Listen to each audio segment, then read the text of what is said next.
ಅತಿರಥಿ ಇದು ಅರುಣ್ ಅನಿರುದ್ಧ್ ಅವರು ಡೈರೆಕ್ಟ್ ಮಾಡಿರುವಂತಹ ಮಲಯಾಳಂನ action comedy cinema. Tovino Thomas, Basil Joseph ಇಬ್ಬರ ಸೂಪರ್ ಕಾಂಬೋ ನೋಡಿದಾಗ ಎಕ್ಸೈಟೆಡ್ ಆಗಿದ್ದೆ. ಅಂಡ್ ಸಿನಿಮಾ ಬಗ್ಗೆ ಒಳ್ಳೆ ಪ್ರತಿಕ್ರಿಯೆ ಬಂದಾಗ ಇದ್ರ ಮೇಲೆ ಕ್ಯೂರಿಯಾಸಿಟಿ ಇನ್ನೂ ಹೆಚ್ಚಾಯಿತು. ಅಂಡ್ ಈ ಸಿನಿಮಾನ ನೋಡೋ ಹಾಗೂ ಮಾಡ್ತು. ಈ ಸಿನಿಮಾ ನೋಡಿದ ನಮಗೆ ಏನ್ ಅನ್ನಿಸ್ತು, ಏನೆಲ್ಲ ಹಿಟ್ ಆಯ್ತು, ಏನೆಲ್ಲ ಮಿಸ್ ಆಯ್ತು, ಎಲ್ಲವನ್ನ ಈ ರಿವ್ಯೂಲ್ ಹೇಳ್ತೀನಿ, ಬನ್ನಿ ನೋಡ್ಕೊಂಬರೋಣ. ಹಾಯ್, ಎಲ್ರಿಗೂ ನಮಸ್ಕಾರ ಅಂಡ್ ವೆಲ್ಕಮ್ ಟು ಖಡಕ್ ಸಿನಿಮಾ. ಇಲ್ಲಿನ ಪ್ಲಾಟ್ ನ ಬಗ್ಗೆ ಮಾತಾಡೋದಾದ್ರೆ, ಇಲ್ಲಿನ ಮುಖ್ಯ ಪಾತ್ರಧಾರಿಯ ಹೆಸರು ಸಾಮ್ ಕುಟಿ. ತನ್ನ ಕಾಲೇಜ್ ನಲ್ಲಿ ಆರೋಹಣ ಎಂಬ ಕಾಲೇಜ್ ಫೆಸ್ಟ್ ಒಂದು ನಿಂತು ಹೋಗಿರುತ್ತೆ. ಆ ಫೆಸ್ಟ್ ಮತ್ತೆ ಚಾಲ್ತಿಗೆ ತರಬೇಕು ಅನ್ನೋದು ಸಾಮ್ ಕುಟಿಯ ಆಸೆ. ಆದ್ರೆ ಇವನ ದಾರಿಗೆ ಅಡ್ಡ ಬರೋದು ಶ್ರೀ ಕುಟ್ಟನ್ ಅನ್ನುವಂತಹ ಗ್ಯಾಂಗ್ಸ್ಟರ್. ಅಂಡ್ ಇವನಿಗೆ ಮ್ಯೂಸಿಕ್ ಅಂದ್ರೆ ಪ್ರಾಣ. ಸೊ ಈ ಎರಡು ಕಾಂಟ್ರಾಸ್ಟಿಂಗ್ ಕ್ಯಾರೆಕ್ಟರ್ಸ್ ಗಳು ಒಟ್ಟಿಗೆ ಬಂದಾಗ ಏನೇನಾಯ್ತು, ಅದು ಎಂತಹ ಅನಾಹುತಗಳಿಗೆ ದಾರಿ ಮಾಡಿಕೊಡ್ತು ಅನ್ನೋದೇ ಸಿನಿಮಾದ ಪ್ಲಾಟ್. ಇಂಜಿನಿಯರಿಂಗ್ ಕಾಲೇಜ್ನ ಬ್ಯಾಕ್ ಗ್ರೌಂಡ್ ನಲ್ಲಿ ಸೆಟ್ ಆಗಿರುವಂತಹ ಈ ಕತೆ ಈಗೋ, ಸ್ನೇಹ, ದ್ವೇಷ ಇವೆಲ್ಲವನ್ನ ಒಂದು ಕಾಮಿಡಿ ಟೋನ್ ನಲ್ಲಿ ಪ್ರೆಸೆಂಟ್ ಮಾಡೋದಕ್ಕೆ ಪ್ರಯತ್ನ ಪಡುತ್ತೆ. ಆದ್ರೆ ಇದನ್ನ ಕಂಪ್ಲೀಟ್ಲಿ ಸೀರಿಯಸ್ ಡ್ರಾಮಾ ತರ ಹೇಳಲಾಗಿಲ್ಲ. ಇಲ್ಲಿ ನನಗೆ ತುಂಬಾ ಚೆನ್ನಾಗಿ ವರ್ಕ್ ಆಗಿದ್ದು ಅಂದ್ರೆ ಇಲ್ಲಿನ ಎನರ್ಜಿ. ಸಿನಿಮಾ ಉದ್ದಕ್ಕೂ ಒಂದು ಕೇರ್ ಫ್ರೀ ಜಾಲಿ ಎನ್ವಿರಾನ್ಮೆಂಟ್ ಇರುತ್ತೆ.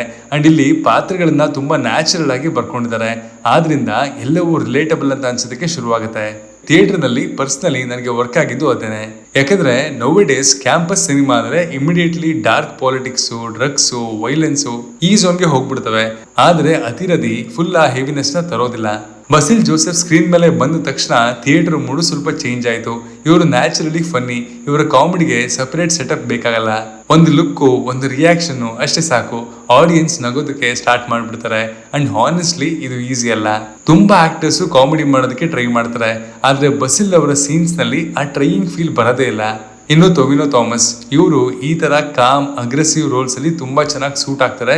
ಫುಲ್ ಲೌಡ್ ವಿಲನ್ ತರ ಅಲ್ಲ, ಬಟ್ ಸ್ಕ್ರೀನ್ ಮೇಲೆ ಬಂದ ತಕ್ಷಣ ಟೆನ್ಷನ್ ನ ಕ್ರಿಯೇಟ್ ಮಾಡ್ತಾರೆ.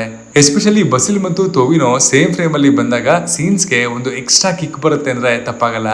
ಇವರಿಬ್ಬರ ಮಧ್ಯೆ ಇರುವಂತಹ ಆ ಮಕ್ಕಳಂತಹ ಈಗೋನೆ ಸಿನಿಮಾನ ಮುಂದಕ್ಕೆ ತಗೊಂಡು ಹೋಗುತ್ತೆ. ಆಕ್ಚುಲಿ ಸಿನಿಮಾ ನೋಡ್ತಾ ಹೋದ್ರೆ ರಿಪೀಟೆಡ್ ಆಗಿ ನನಗೆ ಅನಿಸ್ತಾ ಇದ್ದಂತಹ ವಿಷಯ ಅಂದ್ರೆ, ಡೈರೆಕ್ಟರ್ಗೆ ಥಿಯೇಟರ್ ರೆಸ್ಪಾನ್ಸ್ ಬಗ್ಗೆ ಪ್ರಾಪರ್ ಕ್ಲಾರಿಟಿ ಇದೆ. ಯಾವ ಸೀನ್ಗೆ ವಿಷಲ್ ಬರುತ್ತೆ, ಯಾವ ಸೀನ್ ನಲ್ಲಿ ನಗು ಬರುತ್ತೆ ಅನ್ನೋದು ಅವರಿಗೆ ಗೊತ್ತಿರೋ ಹಾಗಿದೆ. ಎಸ್ಪೆಷಲಿ ಫಸ್ಟ್ ಪೋರ್ಷನ್ಸ್, ಆ ಕ್ಯೂಸ್, ಸ್ಟೇಜ್ ಈವೆಂಟ್ಸ್, ಕಾರಣ ಇಲ್ಲದೆ ಇರುವಂತಹ ಜಗಳಗಳು, ಓವರ್ ಬಿಲ್ಡಪ್ಸ್ ಥಿಯೇಟರ್ ಅಲ್ಲಿ ಮಜಾ ಕೊಡುತ್ತೆ. ಆದ್ರೆ ಸಿನಿಮಾದ ಬೆಸ್ಟ್ ಪೋರ್ಷನ್ ಅಂದ್ರೆ ನನಗೆ ಫಸ್ಟ್ ಹಾಫ್. ಸಿಂಪಲ್ ಆಗಿ ಹೇಳ್ಬೇಕು ಅಂದ್ರೆ ಫಸ್ಟ್ ಹಾಫ್ ಸಖತ್ ಸ್ಮೂತ್ ಆಗಿ ಸಾಗುತ್ತೆ. ಒಂದೊಂದು ಸೀನ್ಸ್ ತುಂಬಾ ಕ್ಯಾಶುಯಲ್ ಆಗಿ ಬಂದು ಹೋಗುತ್ತೆ, ಎಲ್ಲೂ ಬೋರ್ ಆಗಲ್ಲ. ಕ್ಯಾರೆಕ್ಟರ್ಸ್ ಜೊತೆಗೆ ಕ್ವಿಕ್ಲಿ ಕನೆಕ್ಟ್ ಆಗ್ಬಿಡ್ತೀರಾ. ಅಂಡ್ ಕಾಲೇಜ್ ಅಟ್ಮಾಸ್ಫಿಯರ್ ಕೂಡ ಫೋರ್ಸ್ಡ್ ಅಂತ ಅನ್ಸಲ್ಲ. ಫ್ರೆಂಡ್ಸ್ ಗ್ರೂಪ್ ಮಧ್ಯೆ ಇರುವಂತಹ ಆ ರ್ಯಾಂಡಮ್ ನಾನ್ ಸೆನ್ಸು, ಆ ಕಾನ್ವರ್ಸೇಷನ್ಸ್ ಅದು ತುಂಬಾ ನ್ಯಾಚುರಲ್ ಆಗಿ ಬಂದಿದೆ ಇಲ್ಲಿ. ಇನ್ನು ವಿನೀತ್ ಶ್ರೀನಿವಾಸನ್ ರೋಲ್ ಬಗ್ಗೆ ಹೇಳ್ಬೇಕು ಅಂತಂದ್ರೆ, ಅವರು ಬಂದ ಮೇಲೆ ಸಿನಿಮಾಗೆ ಒಂದು ಎಮೋಷನಲ್ ತೂಕ ಬರುತ್ತೆ. ಯಾಕಂದ್ರೆ complete cinema over energetic mood ಅಲ್ಲಿ ಹೋಗ್ತಾನೆ ಇದ್ರೆ ಆಡಿಯನ್ಸ್ಗೆ ಫೆಟಿಕ್ ಬರಬಹುದು. ವಿನೀತ್ ಅವರ ಸೀನ್ಸು ಸ್ವಲ್ಪ ಕಾಮ್ನೆಸ್ ಅನ್ನ ತಂದು ಅಂತ ಹೇಳ್ತೀನಿ. ಆದ್ರೆ ಸೆಕೆಂಡ್ ಹಾಫ್ಗೆ ಬಂದ ಮೇಲೆ ಸಿನಿಮಾ ಸ್ವಲ್ಪ ಓವರ್ ಲೋಡೆಡ್ ಅಂತ ಅನ್ಸೋದಕ್ಕೆ ಶುರುವಾಯಿತು. ಒಂದು ಆ ಎಮೋಷನಲ್ ಟ್ರ್ಯಾಕು, ಆ ದ್ವೇಷ ಎಲ್ಲ ಒಟ್ಟಿಗೆ ಹ್ಯಾಂಡಲ್ ಮಾಡೋದಕ್ಕೆ ಟ್ರೈ ಮಾಡಿರೋದ್ರಿಂದ ಸ್ಕ್ರೀನ್ ಪ್ಲೇ ಸ್ವಲ್ಪ ಶೇಕ್ ಆಗುತ್ತೆ. ನನಗೆ ಬಿಗ್ಗೆಸ್ಟ್ ಇಶ್ಯೂ ಏನ್ ಅನ್ಸ್ತು ಅಂತ ಅಂದ್ರೆ, ಸಿನಿಮಾಗೆ ಆಲ್ರೆಡಿ ವರ್ಕ್ ಆಗ್ತಾ ಇರುವಂತಹ ಫನ್ ಎನರ್ಜಿ ಒಂದ್ ಕಡೆ ಇದೆ, ಬಟ್ ಎಮೋಷನಲ್ ಸೀನ್ಸ್ ನ ಸಡನ್ ಆಗಿ ತಂದು ಪುಷ್ ಮಾಡಿರೋದ್ರಿಂದ ಏನೋ ಒಂಥರ ಎಮೋಷನ್ ನ ನಮ್ಮ ಮೇಲೆ ಫೋರ್ಸ್ ಮಾಡ್ತಿರೋ ಫೀಲ್ ಬರುತ್ತೆ. ಕೆಲವು ಜಾಗದಲ್ಲಿ ಅದು ಲ್ಯಾಂಡ್ ಆಗುತ್ತೆ, ಆದ್ರೆ ಕೆಲವು ಜಾಗದಲ್ಲಿ ಇವಾಗ ಎಮೋಷನಲ್ ಆಗ್ಬೇಕು ಅಂತ ಇಂಟೆನ್ಷನ್ ಅಲ್ಲಿ ತುರ್ಕಿರೋ ಹಾಗೂ ಫೀಲ್ ಆಗುತ್ತೆ.